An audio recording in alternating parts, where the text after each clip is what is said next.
So let's talk about creating memory objects, because this is the classic example. This is probably the easiest example until we get to numbers of this is silly and this takes too much time, right? We're creating these crazy memory objects and then we are turning them into a ridiculous story.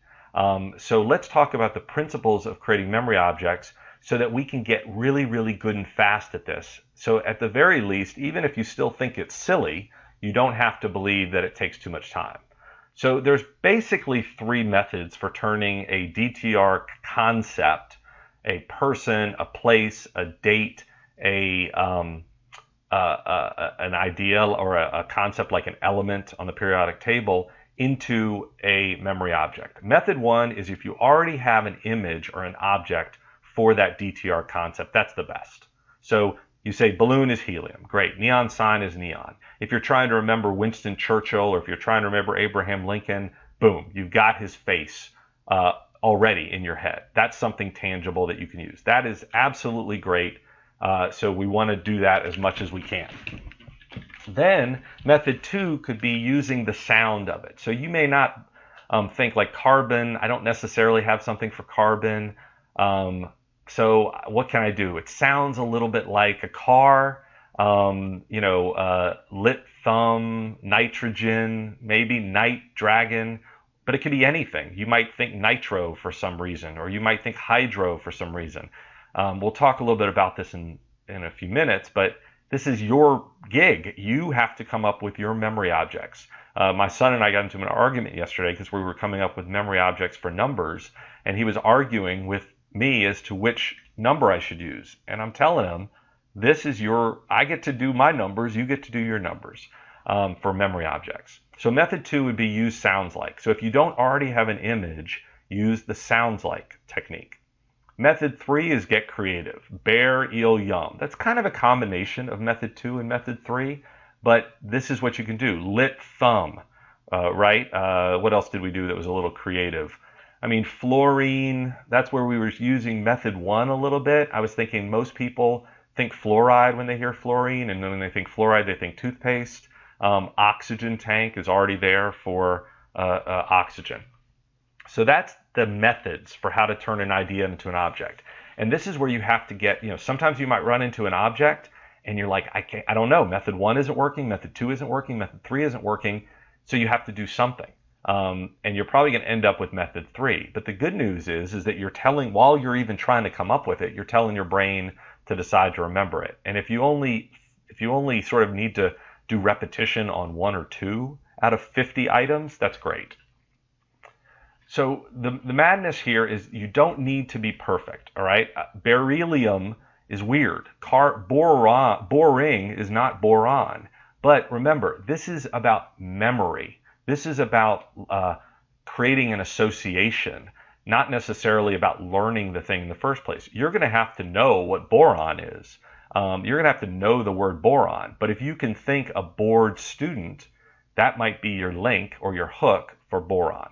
So you need to tell your mind first that you decided to remember it, and then you give it a hook for where to put it so that you're not just trying to remember a few, 5 or 6 letters and a sound. That's not, your brain works better on images than it does on sounds. Images that you can visualize are the best. Whatever works for you, as I said, your objects are going to be different than everybody else's objects. You just need to meme it quickly. All right, here's a little test. Do you remember what meme is? Meme stands for make it memorable immediately. So when I look at my list, I quickly turn each one of those items, those concepts or facts that I've decided to remember, I turn them into memory objects, and then I use linking and storytelling to get them together. And so here are some sort of best practices. Make sure that your object is not too abstract. I had a workshop a couple weeks ago, and they were saying, I can't remember exactly what it was, which is ironic, right? But I didn't decide to remember what they were saying. They were trying to give me some concept about this object.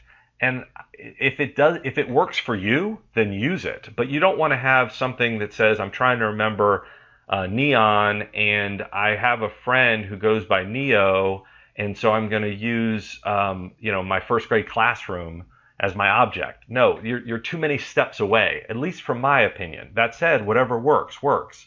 So make sure that you go for something tangible when you're starting, and you're going to have better success. Second principle is make it memorable, okay? I have the guy dropping the car on the scuba diver. I have the bear eating the eel. I might even have the car running into the kid who's bored, because those are funny or scary or gross or horrifying, and that gross is better than dull. Your mind tends to remember things that are out of the ordinary. Now, you need things that you're familiar with in order to visualize them, but your mind likes to connect with things that are out of the ordinary. It tends to remember things that are memorable. Shocker, right? And then the third, and this is very, very important, and you'll see this a little bit when we do the Mind Palace, is you got to lock it in by visualizing it. When I'm working with my daughter on this, and I'm going through a list of 50 things, we were doing this on Spanish vocabulary. Well, if I can tell which one she's not going to remember based on how she's talking to me, because I can tell which one she's locking in by visualizing and which one she's just sort of talking about. And you've got to tap into the part of your brain which sees things. That is going to be the key. So the visual part of your brain is much, much bigger than the part of your brain that does verbal stuff like words. So you want to see it in your head and use that part of your brain. As I said, Memory Ninja is a concept. These strategies can feel like, wow, this takes a long time.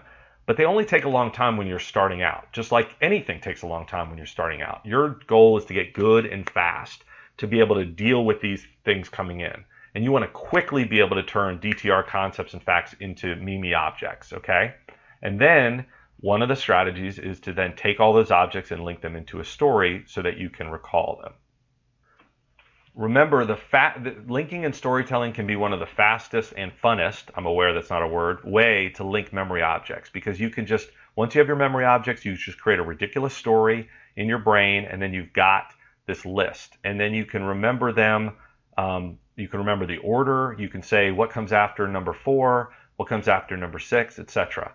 But remember, you've got to make sure to visualize the story and the connections, and then you need to make sure that the connections work, right? It doesn't work if you don't remember that the bear threw the eel back to the kid on the desk. It doesn't work if you don't remember that the car bun swung past the desk. It doesn't work if the night dragon doesn't pick up the car. They have to have a connection in order for your linking and your storytelling to work.